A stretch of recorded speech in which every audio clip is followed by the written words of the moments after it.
Hey guys, Thomas Jr. here, aka Mustached. I'm here to review The Woodsmen.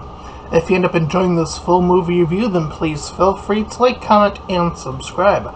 Also make sure to check out those links in the description. One will head you over to my petition to help out smaller YouTubers. Second and third to my Patreon and PayPal, where you can help support me and my channel directly. And fourth to my Discord server, where you can join, collab, shill, and do all that cool stuff for free. And shilling will be reminded at the end of the review.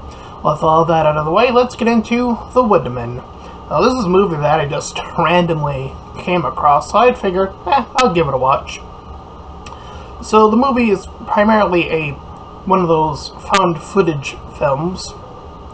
Morally, sort of like, think Blair Witch Project, but new and lame, essentially. So we start by following these two individuals. One is this conspiracy guy that's like talking about like how there's stuff in the forest like Bigfoot and all that stuff. And he's making all these connections. And the girl is there to sort of prompt him up and also ask the big why questions about why people are missing in the forest, and so on and so forth. And after doing some setup and moving around towards this cave, it is near this location where the man gets assaulted, or we see the end of the assault rather, presumed dead based on, him lying there in a bloody mess. But nonetheless, sorry, I kept looking over to my side here. My notes are on this side, and I hadn't pulled them up yet. But, this movie documents in a way that's, like, going through the dates, trying to present itself like, sort of, again, you're like a Blair Witch type project, but, like, with the concept being woods people are out there, and they're feral humans out there. And, after she runs and then we see her get tackled as well, we then cut to a podcaster who essentially sets us up for our next set of characters, that being a doctor who's looking into and researching more from a scientific perspective. And we have a young woman who is trying to simply pay tribute to her father, who she lost at some point. And so she goes in alone, and he gets accompanied by one of the, local, forest, security guys out there. So we kind of cut back between these two groups, as we see her making her tribute, and we see him getting closer and closer to her. That initial attack we saw at the beginning take place. And then he insists on them resting there. So this, when they're asleep, this is like, to me, this is like an attempt to be a one-at-one of the moment of the Blair Witch Trials project movie, where the girl is alone in the tent and she's like super crying. It's like meant to evoke that.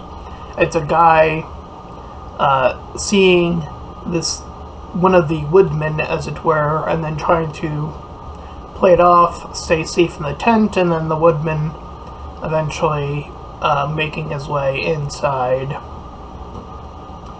with the gun, the security guard who was there the entire time, apparently, only to evoke his means of defense, which is a gun, only when the cave guy, we'll call him a cave guy, attacks. So now they're on the move. We see the cave. We see more cave people, like plural, assault the guard, and we see the duck moves up ahead, running for his life, not knowing what to do. Eventually, he bumps into the girl, happenstance, and all that, or the young woman rather, and thus. She's a little bit injured from also running because it's been cutting, and it's also like cutting back and forth between these two groups. During their little camp, they get evoked / attacked by more woodmen. Some of them look a little bit more like they would be of the woods, and some of them look like they're just wearing regular clothes. So I'm not sure if that was meant to be like a comedy bit or if they were taking that seriously. I'm guessing it's the latter based on the, how they're recording it. But it almost feels like parody. like I was taking like the whole, I was trying to be all invested in trying to, be in the whole belief thing with the, when we first see the cave guy. I was like, okay, it's a cave guy, sure. But then I saw a guy with, like, jeans and a shirt, and I'm like, the Woodman does not sound like it applies to that guy, that's for sure. And he's not, there's, like, 3 of them that appear in this one movie, and I'm like, you had a premise. You had a premise and you couldn't stick to it. For some reason. But nonetheless, we see that the doctor gets attacked at some point. He's done for, so the girl goes off on her own for a bit, and then she gets attacked, and then we see the return of our cop security guy, and then they escape via car, and we see the woman at the end talking about how, the footage was real and all that stuff, and how she said that there's like a little bit of extra footage to collaborate her story, and then we see this other woman get assaulted by this woodman, quote-unquote woodman.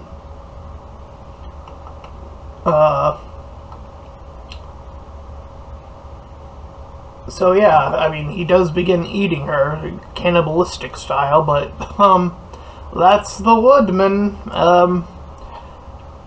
I think this movie actually could have worked. I do think it could have. I think the people who made this needed to rewatch the Blair Witch Project, like the original one, and try to evoke that level of intensity for your actors.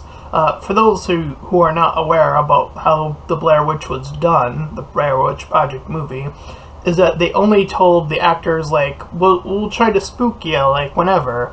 And that's it. That's, like, all they told them, apparently. And I think the assumption is that, when one of them is, like, pulled away for their death, is, like, then they get told they're in on it, too, at that point. I think that's how they set that up, if I remember the behind the scenes of that movie correctly.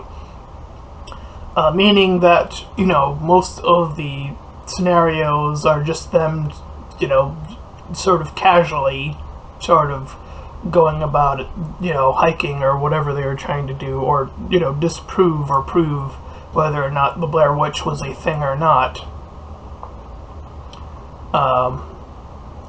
So yeah, there was an authenticity to that movie, despite the that one over-dramatic scene that, everyone has parodied. But I don't know. I mean, I think that there's a level to the amount of parodies that one movie has received where you kind of go back and go, I mean, I guess it did work, kind of. I mean, a lot of people, like, either, again, out of parody or respect, paid tribute to that scene. Like, it's been all over the place.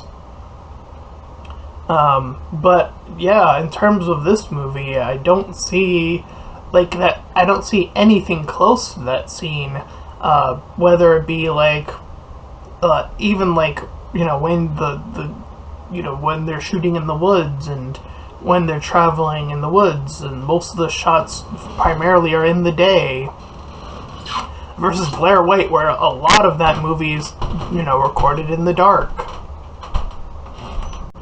Sorry for the cut, and I just want to re-emphasize that I know it is a little unfair to compare it to the Blair Witch Project, but I do think that that is a movie where you can learn a lot from, especially if you're doing a found footage in a very similar type of vein way, such as this movie. Like, again, there's that level of authenticity that the actors had in that establishment. And again, shooting night versus day, there was a lot of night stuff happening in the Blair Witch, versus here, where a good chunk of this movie is during the day, and only a handful of it is at night. And, I think that sets up that, again, expectation of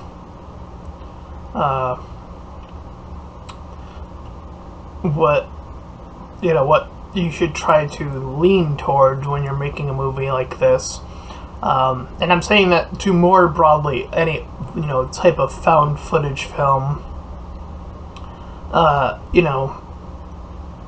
Again, versus an authenticity, maybe not as heavily scripted.